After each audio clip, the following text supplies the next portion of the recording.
오늘 우리에게 주시는 하나님의 말씀은 요한복음 9장 35절에서부터 41절까지 말씀입니다. 예수께서 그들이 그 사람을 쫓아냈다 하는 말을 들으셨더니 그를 만나사 이르시되 내가 인자를 믿느냐? 대답하여 이르시되 주여 그가 누구시오니이까? 내가 믿고자 하나이다. 예수께서 이르시되 내가 그를 보았거니와 지금 너와 말하는 자가 그이니라. 이르되 주여 내가 믿나이다 하고 절하는지라. 예수께서 이르시되 내가 심판하러 이 세상에 왔으니 보지 못하는 자들은 보게 하고 보는 자들은 맹인이 되게 하려 함이라 하시니 바리새인 중에 예수와 함께 있던 자들이 이 말씀을 듣고 이르되 우리도 맹인인가? 예수께서 이르시되 너희가 맹인이 되었더라면 죄가 없으려니와 본다고 하니 너희 죄가 그대로 있느니라. 아멘.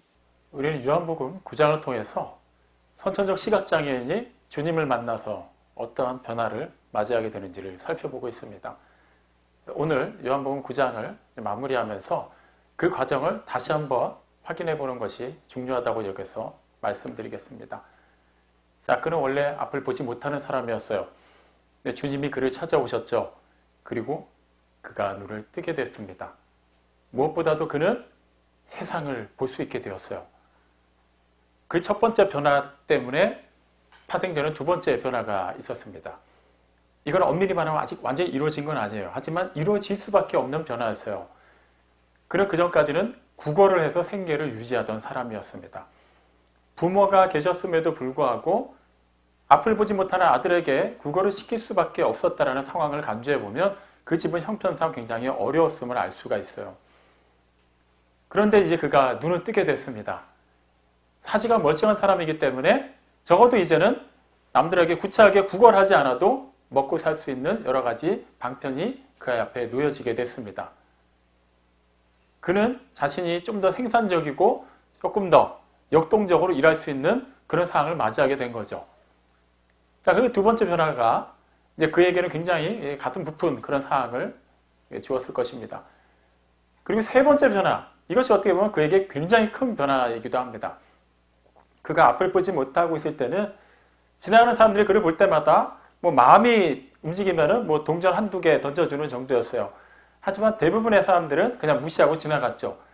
혹여라도 그 중에 그 사람을 주목해서 보는 사람들은 예외 없이 그 사람이 저렇게 앞을 보지 못하게 된 계기가 그가 혹은 그의 부모가 지은 죄 때문이 아닌가라고 수군거리기 일쑤였습니다.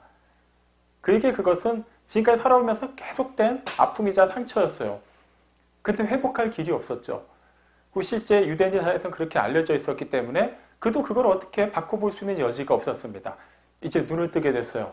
더 이상 사람들이 그를 향해서 수군거리지 않게 되었습니다. 그리고 그는 당당하게 유대인 공동체 안에 들어가서 다른 사람들과 똑같은 삶을 살 수 있게 되었습니다. 쉽게 말하면 그에게 놓여진 이제 앞으로의 삶은 탄탄대로라고 할 만하죠. 그런데 우리가 익히 살펴본 것처럼 그는 오히려 눈을 뜨게 되고 눈을 뜨게 된 것이 알려짐으로 말미암아 생각지도 못했던 어려움을 겪게 됩니다. 앞을 보지 못하는 사람, 그것도 선천적으로 앞을 보지 못하던 사람이 눈을 뜨게 된 경우는 전무후무한 일이었어요. 그렇기 때문에 그 사실을 알게 된 그의 주변 사람들, 가족들뿐만 아니라 그 소문을 들은 사람들은 누구라도 예외 없이 그것이 어떻게 가능하게 됐는지에 대해서 궁금하게 여겼죠. 그는 그대로 얘기했어요. 사람들이 물어봤기 때문에 예수라는 그 사람이 나에게 와서 진흙을 눈에 바르고 실로암 못에 가서 씻으라 하기에 씻었더니 보게 되었다. 한치의 거짓말도 없이 그대로 전했지만 그 말을 한 것 때문에 그는 그 다른 유대인들로부터 곱지 않은 시선을 받아야만 했습니다. 당시 유대인들 사이에서 예수라는 이름만으로도 치를 떨게 하는 그런 굉장히 악명 높은 인상을 이미 예수에 대해서 갖고 있었기 때문에 그런 예수가 선천적으로 앞을 보지 못하던 사람을 낫게 하였다. 이것은 그들에게는 하나의 쇼킹한 사건을 넘어서 굉장히 불쾌한 일이 되어버린 것이죠. 거듭 확인을 했습니다만 그는 전혀 그의 그런 실제 일어난 일에 대해서 거짓 없이 똑같이 얘기했습니다. 그래서 사람들이 나중에 확인을 하죠. 그럼 너는 그 예수라는 사람을 누구라고 생각하느냐? 선지자라고 생각합니다. 제대로 미운털이 박히게 돼요. 이미 그는 분위기 파악을 했어요. 아, 유대인들이 그 예수를 되게 싫어하는구나. 아랑곳하지 않고 그가 느낀 바 그대로 얘기하죠. 그리고 궁극적으로 그가 유대인들로부터 출교를 당하기까지 합니다. 뭐라고 얘기했죠? 하나님께로부터 온 자가 아니면 아무도 그와 같이 일할 수가 없다. 다시 말하면 당신들은 예수를 죄인이라고 말하지만 내가 봤을 때는 그는 선지자입니다. 그런데 그냥 일반적인 선지자도 아닙니다. 확실히 하나님께로부터 왔습니다. 일반 사람은 할 수 없는 일이 그분을 통해서 이루어졌고 나에게 이루어졌기 때문입니다라고 얘기하죠. 그쯤 되니까 유대인들은 애초부터 예수를 그리스도라고 시인하는 자는 누구든지 예외 없이 출교하기로 결의한 그 내용대로 그를 유대 공동체에서 쫓아냅니다. 쫓아낼 때 뭐라고 얘기하죠? 지난주에 읽어본 것처럼 요한복음 9장 34절 말씀을 보면 내가 온전히 죄 가운데 태어나서 우리를 가르치고자 하느냐라고 책망해요. 이미 이들은 영적으로, 이성적으로, 상식적으로 완전히 무너져 있는 상태입니다. 한번 보죠. 그들은 기존에 이 사람의 앞을 보지 못할 때는 분명히 그 사람이 아니면 그 사람의 부모의 죄 때문에 이렇게 앞을 보지 못한 채로 태어났을 것이다라고 계속 그렇게 생각해 왔어요. 이제 보게 됐어요. 그들과 똑같이 보게 됐어요. 똑같은 유대인이에요. 그럼 어떻게 되는 거예요? 더 이상 그를 향해서 죄인이라고 말할 수 없게 되었어요. 물론 주님께서는 그가 그렇게 앞을 보지 못하게 된 것이 누구의 죄 때문은 아니라고 말씀하셨지만 그들이 가정을 하고 있는 것대로 한번 얘기를 해보자고요. 그가 정말 죄 때문에 그 징계를 받음으로 앞을 보지 못하고 있다가 이제 눈을 뜨게 됐다면 이제 징계가 해제된 거예요. 더 이상 하나님이 그에게 죄를 묻지 않겠다고 하신 겁니다. 가정을 해본 거예요. 그렇다면 그가 그렇게 앞을 보게 된 거에 대해서 그들은 같이 축하하고 똑같은 유대인으로서 같은 위치에서 대해줬어야만 해요.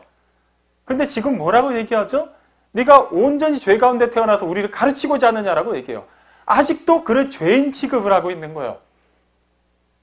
물론 우리는 어느 누구도 예외 없이 아담 때 그 저질러진 죄로 인해서 그 원죄를 안고 태어났어요. 그 맥락으로 얘기한 게 아니죠. 자신들은 의롭고 그 사람은 여전히 죄인이라는 거예요. 이유가 뭐예요? 자신들이 원하는 대답을 하지 않았다는 거예요.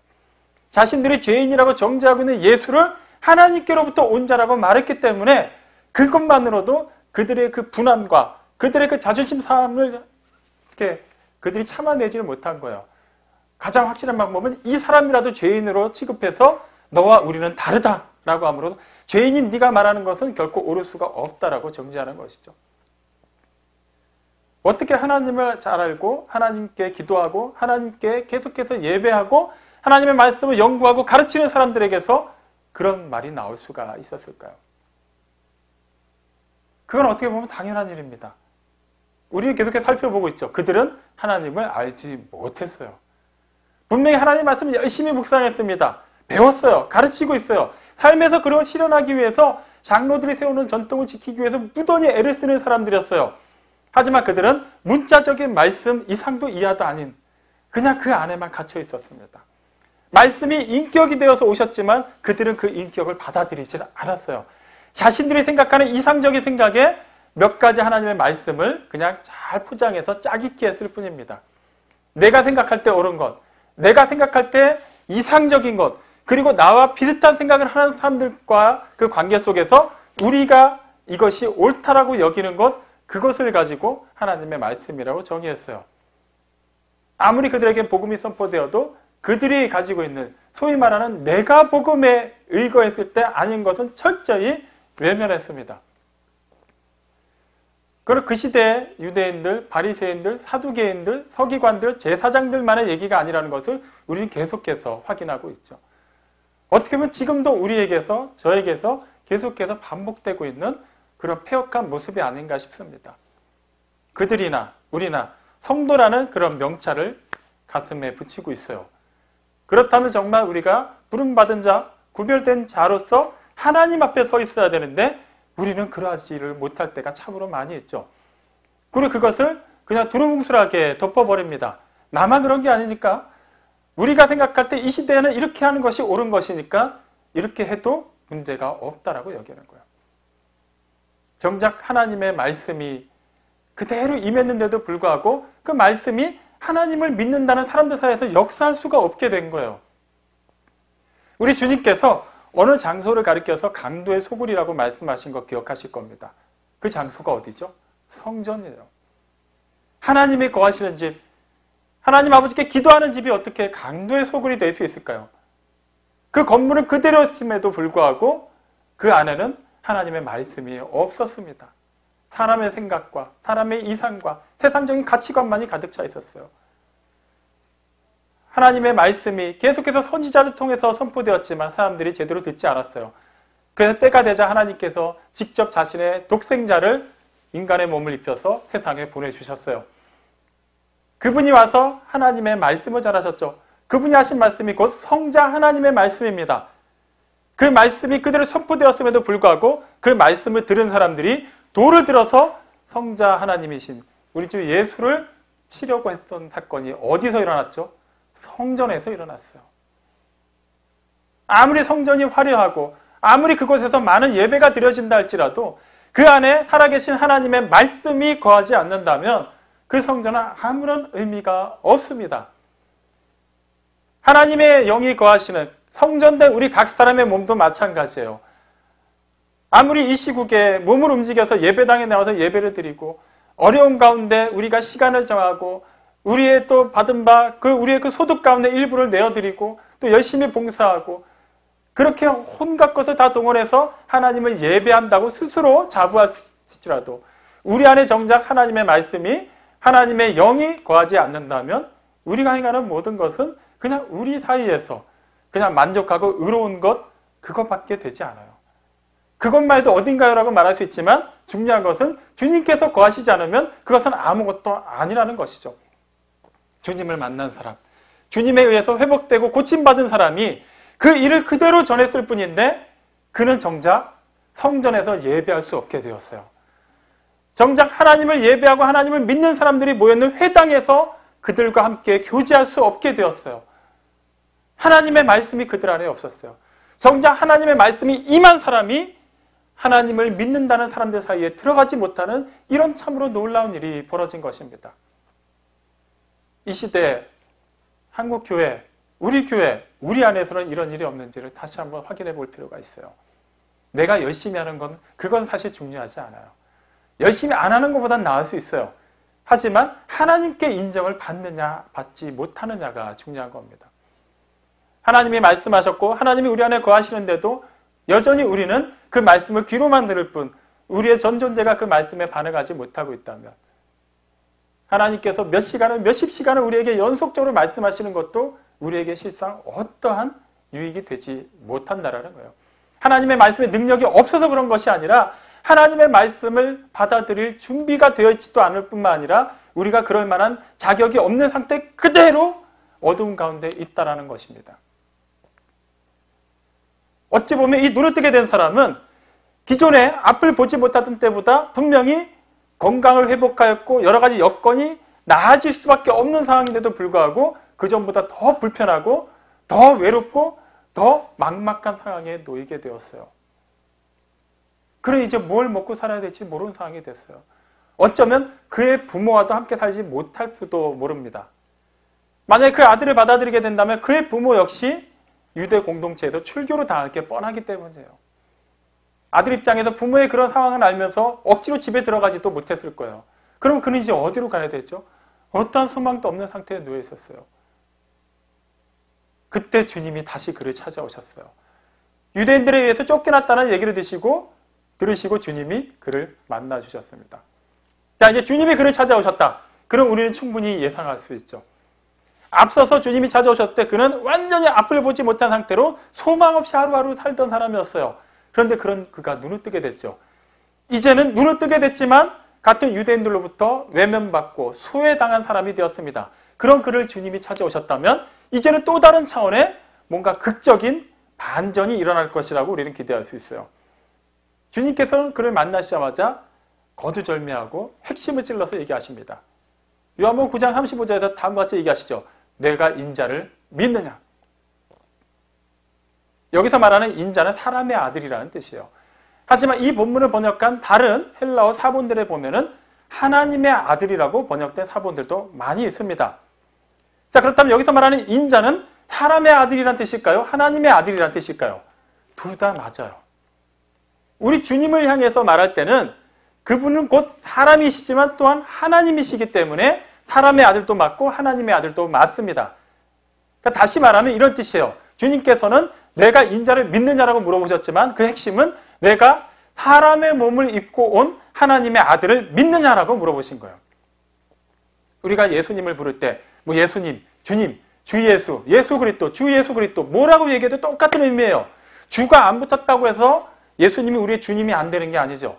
그리스도가 안 붙었다라고 해서 그분이 우리의 그리스도가 안 되시는 게 아니에요. 어떤 이름을 부르더라도 그 이름에는 주님과 그리스도의 그런 놀라운 영광과 능력과 위엄이 다 들어가 있는 거예요. 마찬가지로 내가 인자를 믿느냐, 내가 하나님의 아들을 믿느냐, 사람으로 온 하나님의 아들을 믿느냐라는 의미로 물어보신 겁니다. 우리는 여기서 좀 더 주목해 봐야 되는 게 있어요. 주님이 그를 직접 찾아오셨다는 것은 이미 알고 찾아오신 거예요. 그가 유대 공동체에서 쫓겨났다는 것을. 그는 이제 뭘 해야 될지 모르는 굉장히 막연한 상황에 놓였다는 것을 잘 알고 오셨어요. 그렇다면 주님이 뭘 해주셔야 돼요? 그가 좀 더 편하게 살 수 있도록, 좀 더 불편함이 없도록, 다시금 그 유대 공동체 안에 원활하게 합류할 수 있도록 뭔가 도움을 주셔야 되지 않을까요? 그런데 그런 여지가 보이지 않아요. 다짜고짜 내가 인자를 믿느냐라고 물어보십니다. 지금 그는 위로가 필요한 사람이에요. 지금 굉장히 낙심되어 있기 때문에 어떻게든 뭔가 이 상황이 역전될 수 있는 뭔가 새로운 방법을 찾고 있는데 그에게 그런 거 알려주시지 않습니다.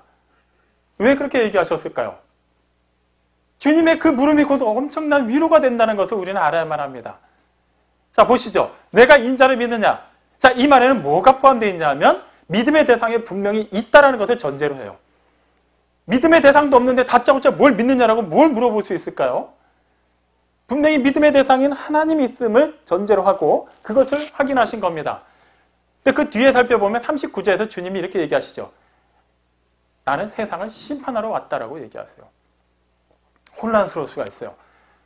우리가 그렇게 좋아하는 요한복음 3장 16절 다음에 이어지는 17절에 보면 하나님께서 그 아들을 세상에 보내신 것은 세상을 심판하려 하심이 아니라 그 아들로 말미암아 세상을 구원하려 하심이라고 말씀하셨어요. 그런데 어떻게 주님이 지금 이 본문에서는 세상을 심판하러 왔다고 말씀하실 수 있을까요? 이거 너무 다른 얘기 아닌가요? 아니요, 똑같은 얘기예요. 세상을 구원하러 오셨어요. 하지만 세상을 구원하러 오신 주님을 영접하지 않는 자는 그분을 심판주로 만나게 되는 겁니다. 그 이름을 믿고 그 이름을 영접하고 그분을 받아들이는 자에게는 예수님이 구원자가 되세요. 받아들이면 되는 거예요. 여기서 아니 어떻게 사랑이신 주님이 세상을 심판하실 수가 있지? 어떻게 그런 하나님을 우리가 믿을 수 있지? 그 주님이 얘기하시는 거예요. 그 나를 믿으라 라고 얘기하시는 거예요. 너무나도 당연한 답을 제시하신 겁니다. 자, 다시 본문으로 들어가 볼게요. 세상을 심판하러 오셨어요. 심판하러 오신 분이 정말 심판자의 자격으로 누군가한테 물으실 때 과연 그 자리에서도 내가 인자를 믿느냐라고 물으실까요? 묻지 않습니다. 정말 우리 주님을, 예수님을 심판자로 만날 사람은 더 이상 이 세상에서의 기회가 박탈된 상태에서 이미 이 세상을 이별하고 심판대 앞에 섰을 때, 마주칠 때, 그때가 곧 심판주로 만나는 거예요. 이미 끝난 거예요. 그분이 구원자가 아니라 심판주로 그 자리에 계신다는 얘기는 이미 다른 얘기가 나올 게 없어요. 그대로 영원한 멸망의 형벌로 빠지게 되어 있습니다. 그런 사람에게는 굳이 내가 인자를 믿느냐라는 질문이 주어질 수가 없어요. 다시 보겠습니다. 이 사람에게 내가 인자를 믿느냐라는 이 질문은 이 사람에게는 여전히 기회가 있다라는 거예요. 이미 눈을 떴고 예수님을 선지자라고 말하고 하나님께로부터 왔다고 얘기했으니까 그 사람은 다 된 거 아닌가요? 적어도 우리보다도 믿음이 좋아 보이는데요. 하지만 분명히 알아야 되는 것은 그는 아직까지 자신의 눈을 뜨게 한 그 예수라는 분에 대해서 온전히 알지 못하고 있죠. 그가 예수님을 만났을 때는 엄밀히 말하면 앞을 보지 못한 상태였어요. 그분의 외모를 보지 못했어요. 그분이 하나님의 아들이라는 걸 알지 못하는 상태로 그분이 행하신 일을 체험하였고 그분의 음성을 들었을 뿐입니다. 그것을 기반으로 해서 그가 유추한 것은 이분은 분명히 그 예수라는 사람은 맞는데 선지자다. 그런데 일반 선지자가 아니다. 하나님께로부터 온 자다. 그리고 유대인들 사이에서 여러 가지 그런 곤란을 한 일을 겪고 많은 얘기를 들었을 겁니다. 그리고 그에게는 하나의 정의가 생겼어요. 아, 그 예수라고 하는 사람이 사람들에게 그동안 많은 이적을 행하고 말씀을 전하면서 자기가 하나님의 아들이라고 얘기한 사람이구나. 그래서 지금 이 제사장들을 비롯한 바리새인들, 서기관들, 사두개인들이 신성 모독죄를 또 이렇게 씌워서 그 사람을 죽이려고 하고 있구나. 그리고 그 중에는 나에게 그랬듯이 또 다른 누군가를 고치실 때도 안식일에 고치심으로 인해서 장로의 전통을 어겼구나. 이제 그런 여러 가지를 분명히 들었을 거예요.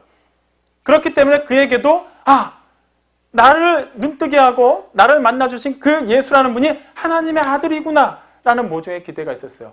하지만 이제는 막막한 상황이 됐어요. 그분을 다시 만나고 싶어도 만날 수가 없어요. 어떻게 생겼는지 알지도 못하고 감히 누군가한테 물어볼 수도 없어요. 그 당시 유대인들 사이에서의 분위기는 예수를 그리스도라 시인하는 것뿐만 아니라 예수라는 이름조차 언급하는 것이 용납되지 않던 때였기 때문입니다. 더더욱 그는 완전히 출교를 당했어요. 어느 누구도 그를 상대해 주지 않습니다. 누구에게 물어보겠어요? 누구에게 예수가 어디 있느냐고, 어떻게 생겼느냐고 물어볼 수 있을까요? 그는 오히려 내가 예수, 하나님의 아들이신 그분으로 말미암아 나았구나라는 것을 알았지만 더 막연한 상태에 놓이게 됐습니다. 그런 그에게 주님이 찾아오셨어요. 아직 그는 자신을 찾아온 그분이 그토록 찾아다니던 예수라는 것을 알지는 못하는 상황이었죠. 그때 주님이 물어보신 거예요. 내가 인자를 믿느냐? 사실 주님의 이 질문은 이 사람에게만 주어진 게 아니에요. 주님께서 사역하시는 내내 유대인들에게 물어본 게 바로 그 질문입니다. 너희가 하나님을 예배하고 하나님을 믿고 하나님의 말씀을 묵상하는데 너희가 정말로 하나님을 믿느냐? 창조주 하나님을 믿느냐? 전능하신 하나님을 믿느냐? 그 하나님이 말씀으로 이 모든 것을 창조하였고 너희의 모든 것을 있게 하신 것을 믿느냐? 그 말씀이 육신이 되어서 너희 스스로의 의로는 도무지 영원한 생명을 얻을 수 없는 것을 아시고 이 땅에 오셔서 너희의 그 모든 것을 대신하여서 너희의 그 죄를 감당하고 너희의 그런 허물을 대신 뒤집어 쓰고 너희를 영원한 생명으로 이끌어 가실 메시아로 이 땅에 오신 것을 믿느냐? 그 말씀이 육신되어 온 인자를 믿느냐라고 계속해서 물어본 거예요. 근데 그들은 대답하지 않았어요. 그들은 오히려 오답을 제출했어요. 진리의 말씀을 들었지만 그 말씀을 들으려 하지 않았습니다. 그분을 죽이려고 했어요. 그리고 실제 그 진리이신 하나님의 아들을 십자가에 못 박아 죽이기까지 했죠. 이 사람을 보겠습니다. 이 사람은 어떻게 반응하죠? 내가 인자를 믿느냐라는 그 질문 듣자마자 주여라고 얘기합니다. 여기서 주여라고 했다고 해서 아직 예수님을 알아본 게 아니에요. 그 의미는 선생님이라는 의미예요. 그럼 선생님, 그분이 누구시오니까 내가 믿고자 하나이다. 내가 안 그래도 그 예수라는 분을 만나고 싶은데 만나야만 하는데 누군지를 모르겠습니다. 어떻게 생겼는지 모르겠어요. 어디 가서 만나야 될지 모르겠어요. 지금 어느 누구도 나의 근처에 오지 않는데 당신은 나를 직접 찾아와서 이렇게까지 말씀해 주시니 너무 감사합니다. 그렇다면 그분이 어디 계시는지 누구신지 좀 알려주십시오. 내가 믿겠습니다. 왜 누군지를 알려달라고 한 거예요? 예수님 만나서 따지려고 했을까요? 내가 당신 때문에 이렇게 더 어려운 상황에 놓이게 됐는데 왜 나한테 오셔서 왜 굳이 눈을 뜨게 해가지고 이 어려운 가운데 나를 내몰았습니까? 라고 따지려고 했을까요? 아니면 반대로 내가 그래도 그 어려운 가운데서도 분위기가 험한 줄 알면서도 당신을 계속해서 증거했습니다. 이쯤 되면 나에게 복 주셔야 되는 거 아닙니까? 그렇게 모종의 협상을 하려고 예수님을 만나려고 했을까요? 그러지 않았어요. 그가 누구시오니까? 그 다음에 뭐라고 그래요? 내가 믿고자 하나이다.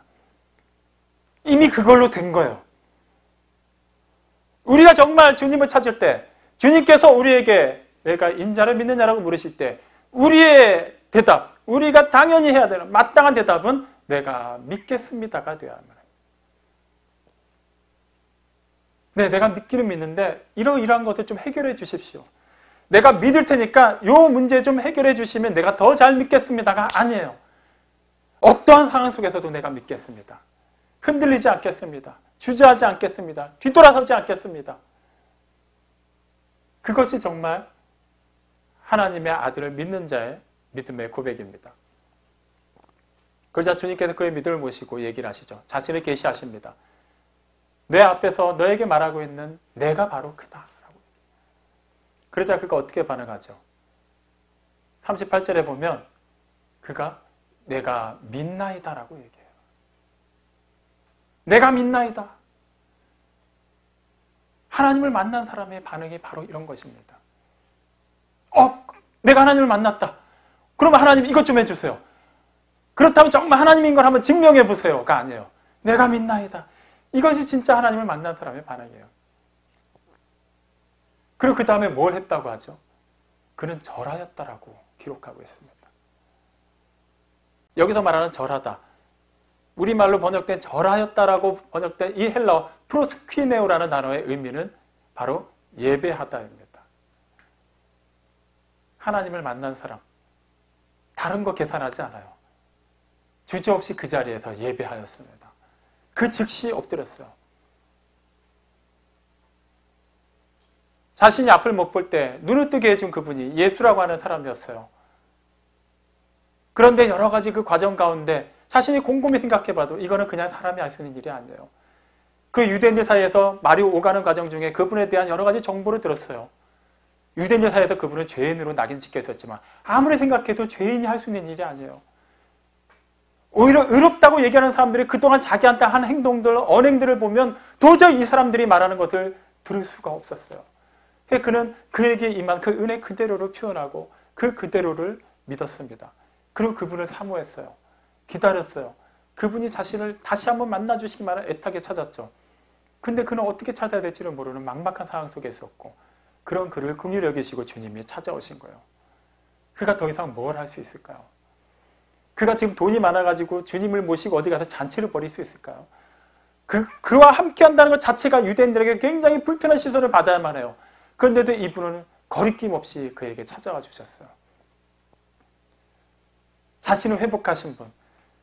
자신과 가까이 하면은 누구라도 이 가까이 하는 사람에게도 해코지할 수밖에 없는 그 상황 속에서도 전혀 그거에 대해서 개의치 않는 분. 정말 나를 위해 주시는 분. 정말 나를 위로할 수 있는 분이 오신 거예요. 감히 그분과 같은 눈높이에서 얘기할 수 없다는 걸 알았어요. 그는 무릎을 꿇었어요. 절했습니다. 즉각적으로 그렇게 반응했어요. 주님께서 우리에게 내가 인자를 믿느냐라고 물을 때 우리는 어떻게 반응했습니까? 생각해 보겠습니다. 이러한 일이 일어나면 좀 더 확실히 믿겠습니다. 내가 일단은 믿을 테니까 그 다음에 이런 것 좀 해결해 주시기 바랍니다. 우리는 뭔가 조건을 달고 있지 않습니까?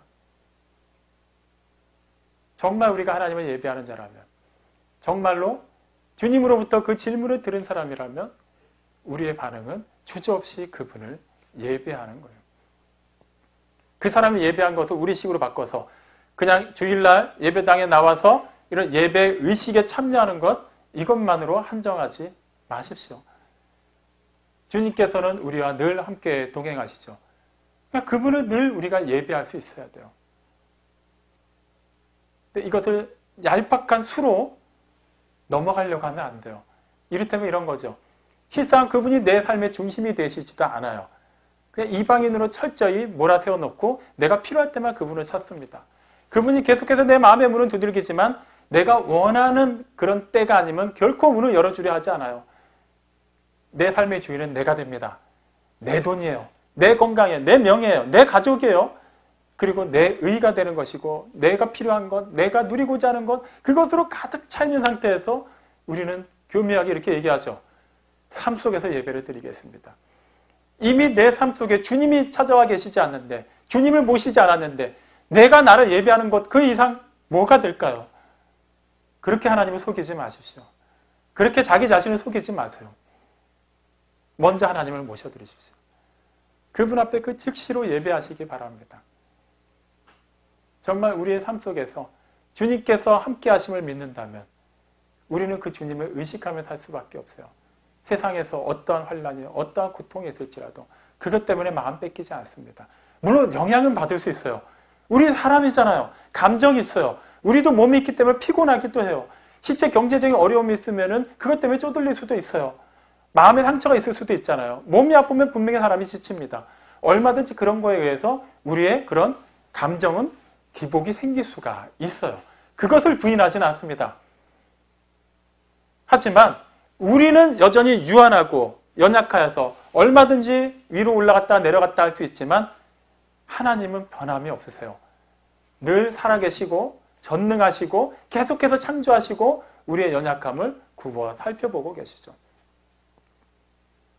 어줍지 않은 우리의 생각으로 하나님을 판단하려 하지 마십시오. 이사야서 40장 8절 분명히 말씀합니다. 푸른 바르고 꽃은 시들지만 우리 하나님의 말씀은 영원히 서 있다고 말이죠. 하나님은 창조주 하나님이시고 스스로 존재하시고 영원히 살아계신 하나님입니다. 우리는 전적으로 그분의 속도가 완전히 반대 위치에 있다고 생각하시면 돼요. 우리는 유한하죠. 영원하지 못해요. 죄 가운데 있습니다. 여전히 쓰러집니다. 시험 듭니다. 하나님께서 기뻐하신 일을 온전히 하기에는 우리에는 도저히 그렇게 할 수 없는 그런 악과 어둠이 아직도 가득해 있어요. 그런 우리가 어떻게 하나님을 판단할 수 있을까요? 어떻게 하나님의 말씀을 우리식으로 재해석할 수 있을까요? 우리가 할 수 있는 것은 그대로 믿는 거예요. 그 믿음을 그대로 예배로 반영하는 것입니다. 시국이, 환경이, 상황이 우리가 예배하는데 결코 방해가 되지 못합니다. 코로나19 때문에 한국교회가 많이 힘들다고 하죠. 전 세계 모든 교회가 똑같이 힘들어요.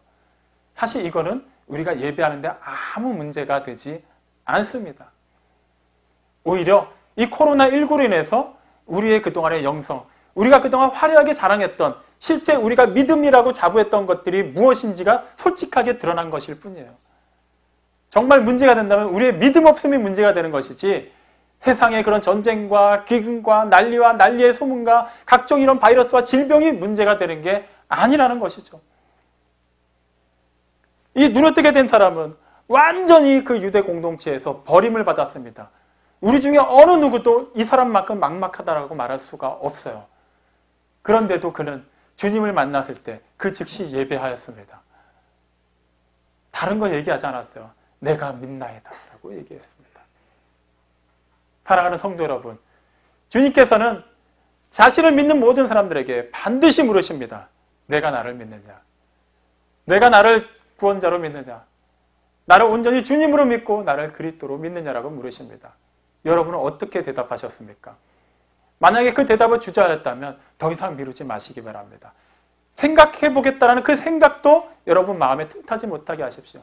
우리가 생각해보겠다는 그 시간이 과연 우리가 원하는 그 시간만큼 주어진다고 아무도 보장하지 못해요.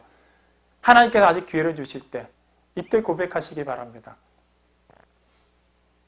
그리고 그 즉시로 여러분이 있는 그 삶의 현장에서 예배하시기 바랍니다. 지금 이 자리에서 실시간으로 예배드리는 그 자리에서뿐만 아니라 우리가 정말 주님을 모시고 있다면 우리의 생각과 언어와 행동을 통해서 주님을 예배하는 자로서의 삶이 드러나야만 할 것입니다. 사람들 사이에서의 그 자세 중요하죠.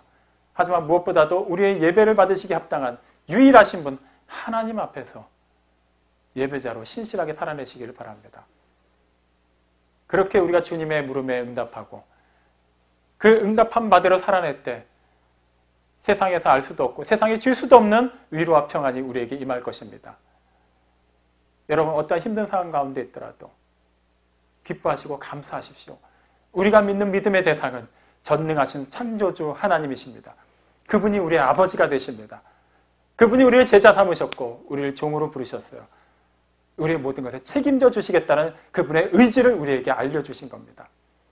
이번 한 주간의 삶 속에서도 우리의 모든 것을 책임지시고 우리의 위로가 되시고 우리의 평안이 되시고 우리의 모든 발걸음 하나하나까지도 다 주관하시는 하나님과 더불어 동행하시기 바랍니다. 그 은혜로, 그 능력으로, 그 위로로 새로워지고 그 은혜 가운데 살아계신 하나님을 신실하게 증거하는 우리 모두가 되시기를 주님의 이름으로 축원합니다. 아멘.